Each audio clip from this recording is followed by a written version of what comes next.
Welcome to another week of Turn Up, Beardown. We are back after the bye week. This week, facing our hated rivals, the Green Bay Packers. Alongside me is Matt Jansen again to talk with us about this week's matchup. What's going on? Hey, yeah, this was growing up. This was I can remember. Like I grew up, like I said, like I told our hardcore viewers from weeks back when I got on here. Grew up in a little town called Appleton, Wisconsin, about 30 minutes south of Lambeau. And honestly, like so on this week, on Bears week, during passing times at my high school, they would play "The Bears Still Suck." They would play, Uh, "The Bears Still Suck." One time they called me out on the PA. It like I don't know. I think I was a senior, and they played "The Bears Still Suck," and then one of the vice principals came on and started giggling and said, "That was for you, Matt." wow, that's So amazing. Way to rep the team in the darkest of honestly, locations. it was all in good fun, but that I've never regained from that. So Right, right. you know, Well, at least you're not wearing green and yellow. I mean, or green and gold. Those are ugly colors. So, you all know, right, let's talk about our trivia this week. You said you had a question prepared for me. I did. So Scott, I need you to name the two players last time that the Chicago Bears beat the Green Bay Packers at Lambeau. I need you to tell me the two players that scored a touchdown for us in that game offensively.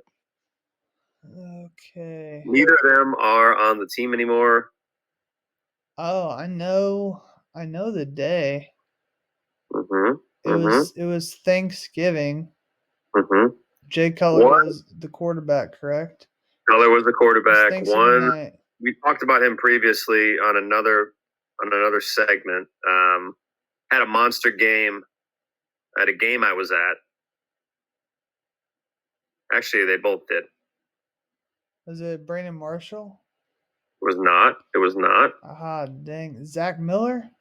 Zach Miller caught a touchdown Sounds pass. about right. And then Matt Forte? No, Jeremy Langford? Jeremy Langford pounded it in from about the Really? three. I Yeah. remember that was a crazy game because one of my biggest things about the Packers is my cousin. He grew up a Packers fan. I grew up a Bears fan, and we always battled over that. And that Thanksgiving, the Packers and Bears were playing each other. It was awesome. Yeah. So my Definitely and surprising. actually, his dad was saying that they needed to bench Rodgers for Tolzien. I kid you not. That was probably one of the funniest moments I've ever had watching a Bears game. Wow. Yeah, because Scott Tolzien, the legend. I think he Yeah. went to the University of Wisconsin, correct? He's a Badger for Oh sure. He's a man, Badger. yeah. He's So probably from Wisconsin high school somewhere. I just didn't really watch that really at all. But the other part of that is name at the end of that game. It's Packers drive down the field in oh that game, have yeah, a chance oh to yeah. win. Rodgers throws the ball in the end zone, last play of the game. Whose hands does it go through to be incomplete, and we win the game? Player is still on their team today. It It was was a receiver, it was Devonte Adams. Devontae Adams, threw his No fingers way. That's and out the crazy. back That of the must end have been zone. when he was like the new kid on the block because was that they probably had James Jones at that point. Greg Jennings is probably already retired at that point, I think. Definitely had Cobb. They had Cobb, he was there, yeah. Okay, that makes Probably had sense. Gordy. Oh yeah, how could I forget Jordy? He caused me a lot of pain over the years. I mean, most of them have. Okay. Okay, I got one for you. Oh boy. Um Okay. what was the score of the week 1 game against the Packers in the year 2006? And what rookie had an impact on that game? Well, I honestly, if it's a Bears Packers game, I'm sure it was close. I'm sure it was somewhere in the 20s, low 20s. But I'm the part of the question I think I'm going to get right is got to be Devin Hester, right? Yeah. We're Yeah. talking to Devin Hester. Did he return a kick? He returned. That was his first kick for a touchdown. It was week There you 1. It was the year we went to the Super Bowl, and the final score in that one was 26-0. We shut him out. Wow. Week 1. Yeah. That was an awesome game. But I mean, I think they were pretty bad that year. Actually, I think they were like 3-13, maybe. That was about one of those years where Favre retired after that season, and he came back the next year, like because he didn't want to go through through training camp. All right. Anyway, let's get on to it. The matchup that we have always waited for. We've talked about this. Bears Packers is the game within the game within the game. Because if we win this one, it's a good season. So, and this just in, we're going to be led by our fearless leader, Mitchell Trubisky. What are your thoughts on that? Big trust right there. Big Bitsky. The biscuit. The double Biscuit. biscuit's back. For You know, sure. he's like a phoenix. He's raising out of the ashes right now. Yeah. I don't know. I mean, I've been pretty critical of him. You know, I thought that obviously you know that I wanted Watson coming out of the draft, but given all the criticism he's taken and the fact that you go from like I said an alternate nod in the Pro Bowl, and then you kind of regress to the fact that you lose your starting job week 3. For some reason, he's kind of the only thing that's given me a little bit of a facelift of some hope. Mm-hmm. Just as far as the offensive, side, I think. Now is he going to come out and light it up on Sunday? I do think there's going to be some rust. I think some game speed is, and some definitely like he's probably going to miss some throws. That we just kind of say, hey, he's probably hit. But we got to remember that he hasn't played since October, so since he was pulled in Atlanta and he threw that interception. But what's interesting is in that game, if he doesn't tackle that guy and hold the Falcons to a field goal, we probably lose that game for sure. Yeah. No, I think Trubisky just want to kind of get some Chick-fil-A real quick on the bus after that. Yeah. But no, I mean it's listen, our offense is struggling. We have the worst offense right along there with the Jets. But I think like most fans, we just want to see something different. And I think a lot of fans are already kind of sick of seeing Nagy and Foles right now. And I think given the state of our offensive line and the fact just how things have gone this year, I think it's just fans are just ready to see something different now. We're not expecting, a whole lot, but I also think I would like to think we're expecting, Trubisky to get out and extend some plays, make a couple plays with his feet, I mean, and let's not forget Mitch Trubisky, when he's got time, the man could drive the ball. Yeah. He could drive the ball down the field. Yeah. He does have, he's got tools. I mean, let's not forget he's, I mean, even if he doesn't go to us at number 2, I'm pretty certain he goes in the first round of that draft either way, so, I mean, I do think there's a little bit of hope and excitement for Bears fans, a little bit, I think, I think if we get down early, I think you're going to lose some viewers. I think you're going to lose half the Chicagoland area, but for sure. Well, I mean, a couple things at the start of this year, I was all in on Trubisky, and I have a Trubisky jersey.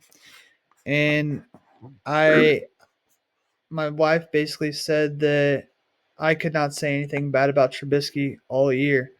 And so I really haven't – I feel like I haven't said too many bad things. I actually felt disappointed when he was benched just because that's just the way it is. Like, and we've talked about it, he seems like a pretty stand-up guy. He does the right things off the field. And so there would be nothing greater than to see him have some success at the close of this season, no matter what happens, even if we miss the playoffs, even if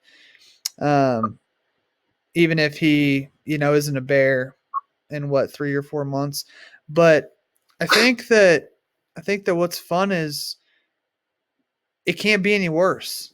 After that Vikings game, it was just all the joy of the season and the fun of this season really was gone from me. It was like the life was sucked out of me because I don't want to say the life sucked out of me, but in Bears fandom it was, because I sent you some of those videos that were floating out there on the different um, television networks and whatnot, and they were talking about how all we did in the second half was punt and go 3-and-out. And so, can Trubisky do any worse? I don't think he can, honestly. I really don't think he can, because if he plays that badly, that's what we were already doing anyway. So, man, we're talking a lot about just Trubisky. Let's move on to the fun stuff here. So we have him listed as one of the key players, but hey, how is this possible? How did Darnell Mooney not have a catch against the Vikings on that Monday Night Football game? That blew my mind. Or maybe he did have at least one and I missed it, but because I was at basketball practice for half of the first quarter, but I don't think he had a catch in the game. No, yeah, I don't know. I don't know if he's on a limited route tree or. I mean, quite frankly, Foles didn't have a lot of time, and the time that he did have, balls didn't come out on time. I just like I said, I mean, the rhythm of the offense is not there. The rhythm between the quarterbacks and our playmakers is not there. I mean, it's no shame that there's a disconnect with a receiver that has overperformed as of this year, but sure. he's not our go-to guy. I mean, he's our stretch the field, get downfield type of, So X factor. And we've needed that badly, and that kind of makes me wonder, like, where does Anthony Miller fit into all this? But we don't have enough time to talk about him.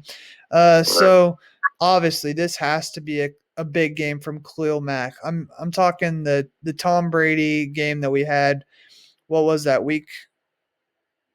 I think it was week 5. Yeah, week 4. I think it was week 4. Because that got us to. No, I think that was week 4 because that got us to 4-1, right? Because then we beat the Panthers to get to 5-1.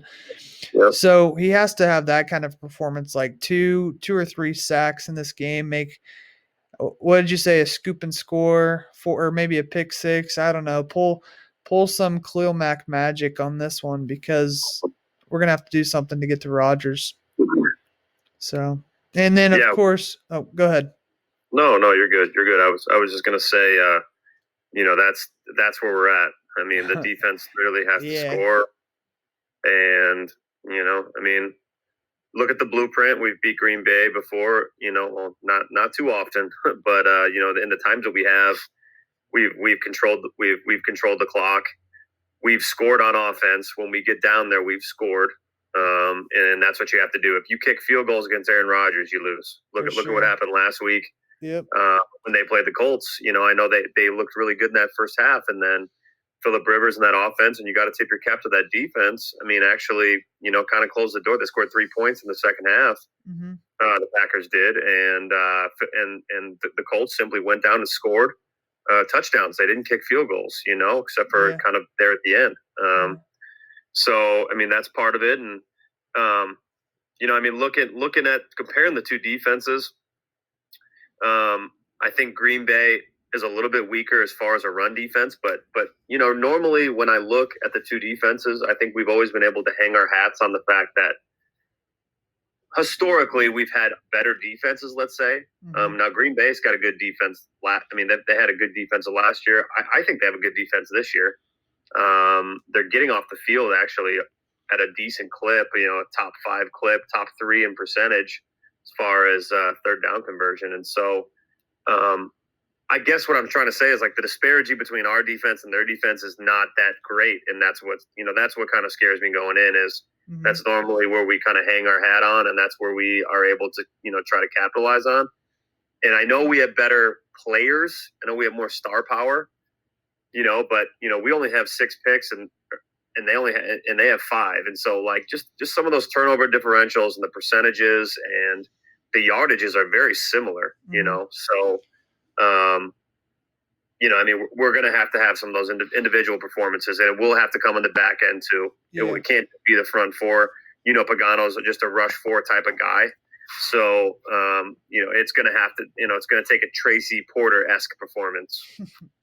That's what I was going to say on the previous question you were asking about who touched the ball in the last play of the game. I thought maybe Tracy Porter shut down Devontae Adams, but let's get on to the Packers impact players. We don't have to talk much about them because we already know that. Oh man, I'm going all over the place here.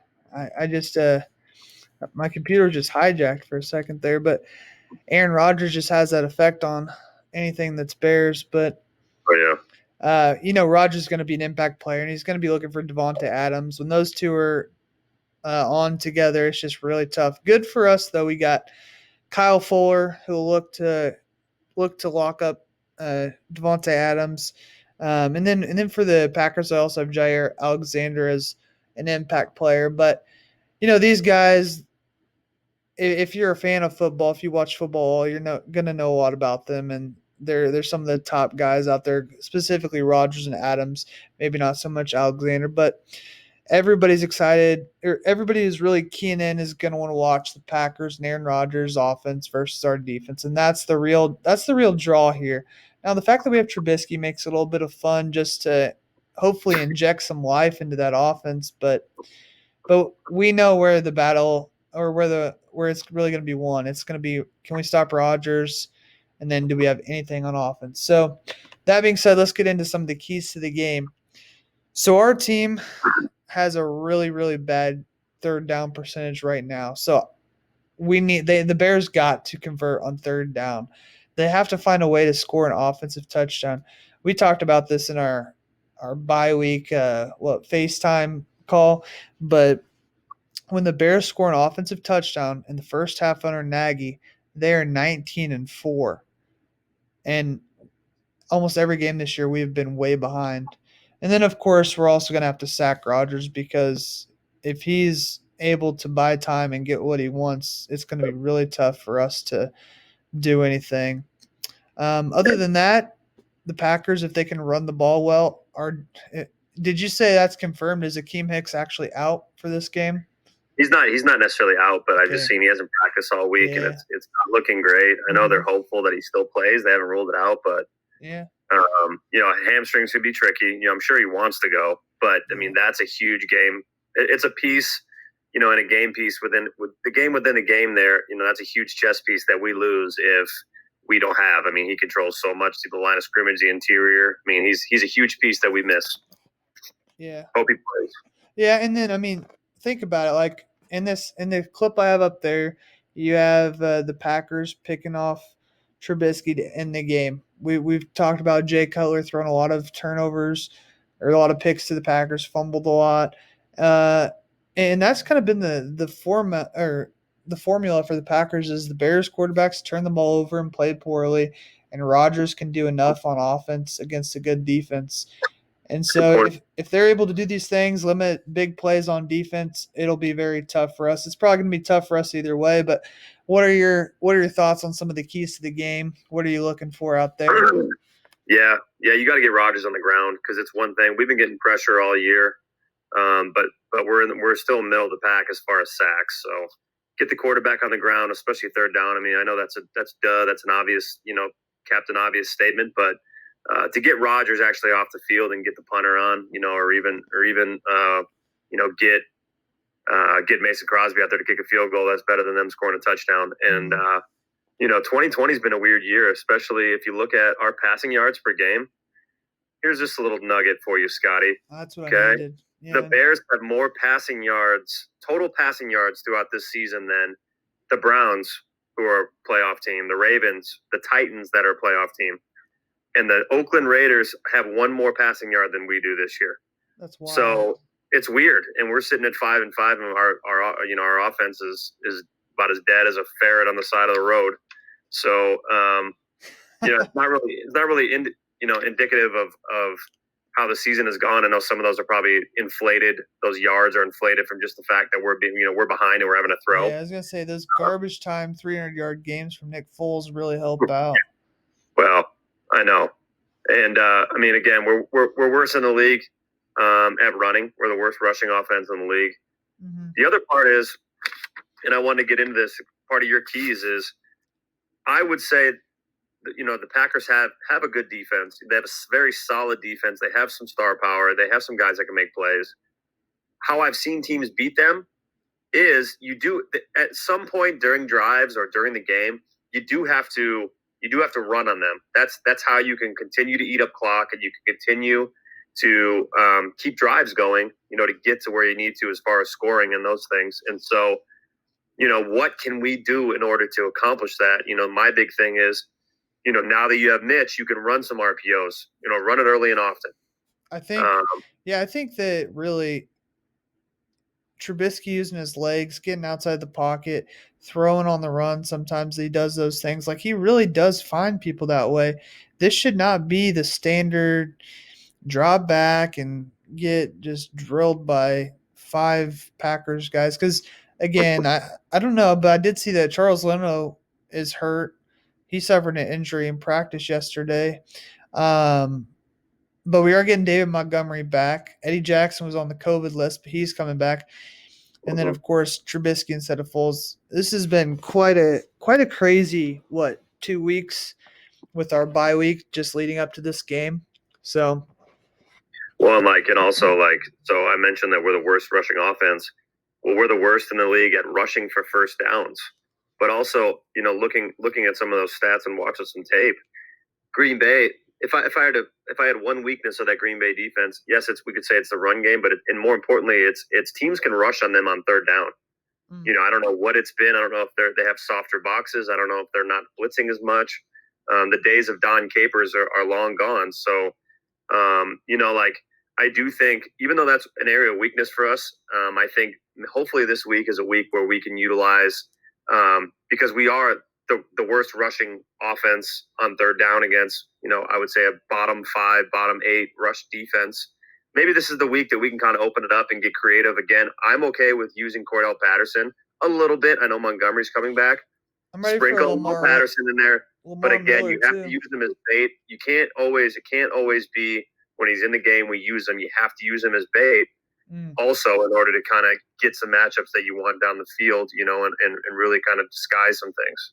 Yeah, I don't want to see Cordell Patterson in the Wildcat at all this game, if I'm being honest. Especially at 2nd and 5 when you're gashing them with a few plays here and there. Then you just call some ridiculous plays and you go backwards and bad stuff happens. Yeah, you can't get too cute. That's been the biggest thing. I know Laser's calling the plays now, but I think that's been Nagy's kind of kryptonite over the past couple of years, is just getting too cute and just too gadgety instead of, and like I said, that stat about 19-4, man, instead of us trying to come out and establish the run, you know what I think Trubisky and I think our offense has found some success, and a lot of offenses do. When you go empty, give me some 5 wide, or throw Graham in there, or throw Komet in there.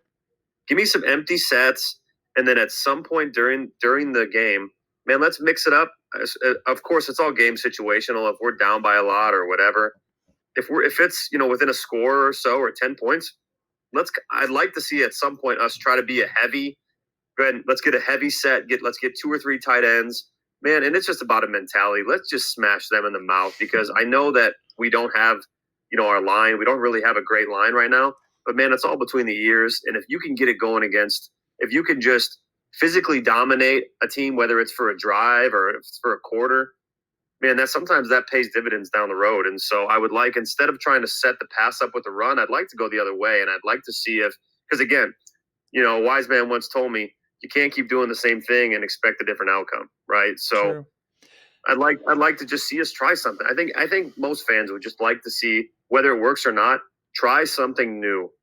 Try a new philosophy on how you want to attack a defense this week. Yeah, you mentioned just the fans, and while I'm thinking about it, Chicago is just a huge city, tons of people, and so all these sad Chicagoans are sitting in their apartments on Sundays, and they're, because of COVID and whatnot, they're sitting in there and they're having to watch this terrible offense, and it's got to be there's got to be some psychiatrist and counseling that is just making crazy business right now because of all the people in Chicago trying to figure out how can we have an offense that can do anything.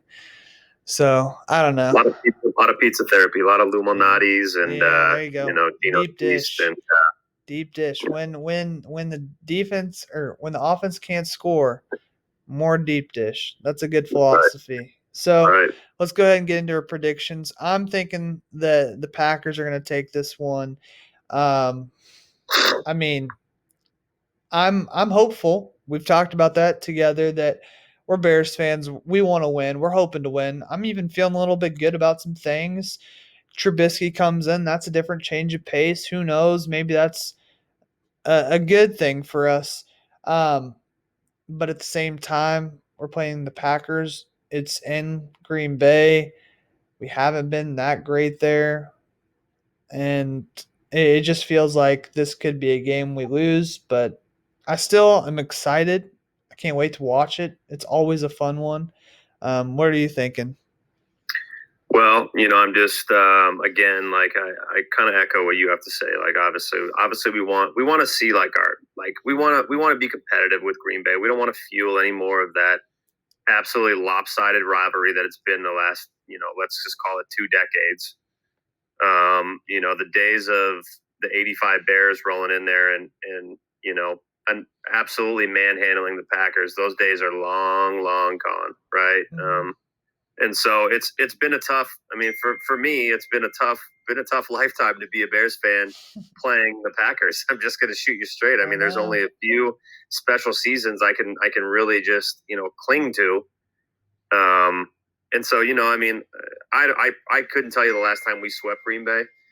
It's probably back around that 2006, those Urlacher Lubby days, Sexy Rexy. The names could go on and on there, but I know. I think most Bear fans are realistic and say if we can split at least, we at least have a shot. Maybe if we can take care of business now. I know it's a different situation now. We theoretically have to run the table or take 5 out of 6, and um, I mean, just looking at it, I mean, Green Bay's number 1 in 40 plus plays in the league. They're number 2 in 20 plus plays. They just get down the field and they gash you. They gash you. They gash Mm-hmm. you. They're not going to beat you with the run. They're going to beat you with Aaron Rodgers' right arm. You're right. And And so, and again, I think this is a game where like if I say 28-17, like it could be 28 to like 10 really quick or 28 to like 7 and we get some of those points at the end or we could make it look close, but we just have to score on offense first to make it a game. yep, Because otherwise things just get out of hand and the defense can only do so much. So, but yeah. it is crazy, like you mentioned, that it's been a pretty hard life being a Bears fan going against the Packers, and so even at my rehearsal dinner for my wedding, Kimball was there, and he was like, "Yeah, I knew Scott was a Bears fan, but then."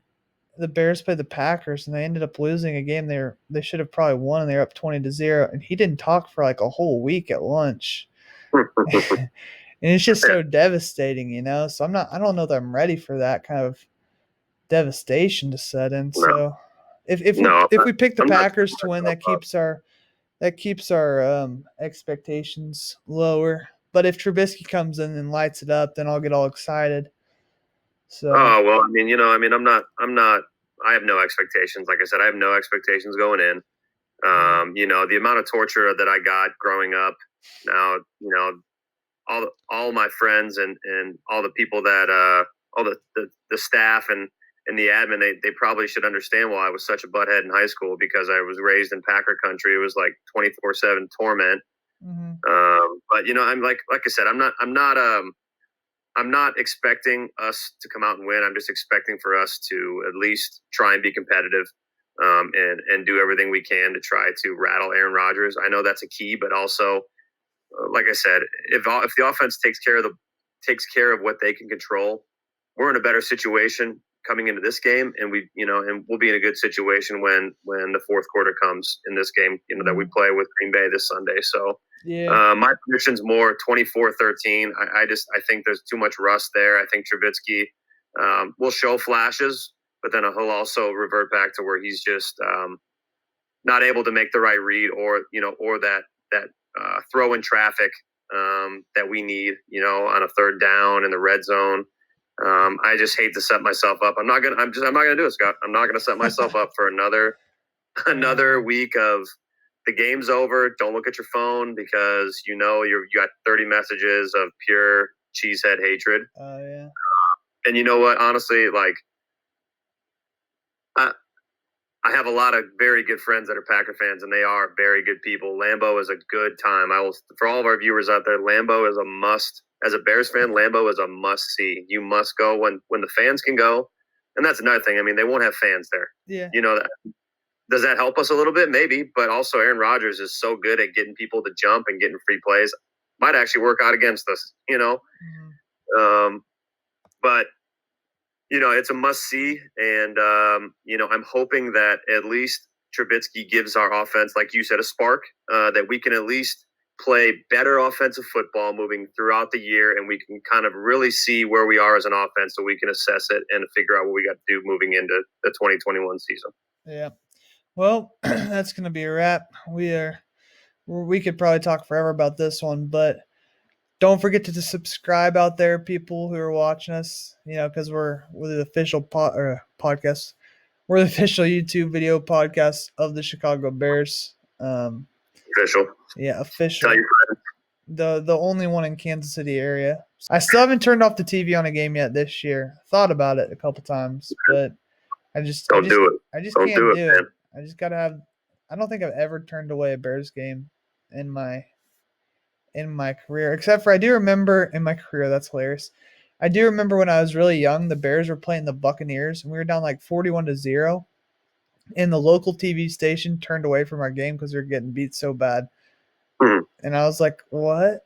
I wanted to watch the game. I don't care if it's 41-0. I just want to watch the Bears because I'm a fan." So, all right, we'll see you next week. Hopefully, we'll be able to celebrate an amazing victory. If not, we'll have to start talking about Plan B for next year.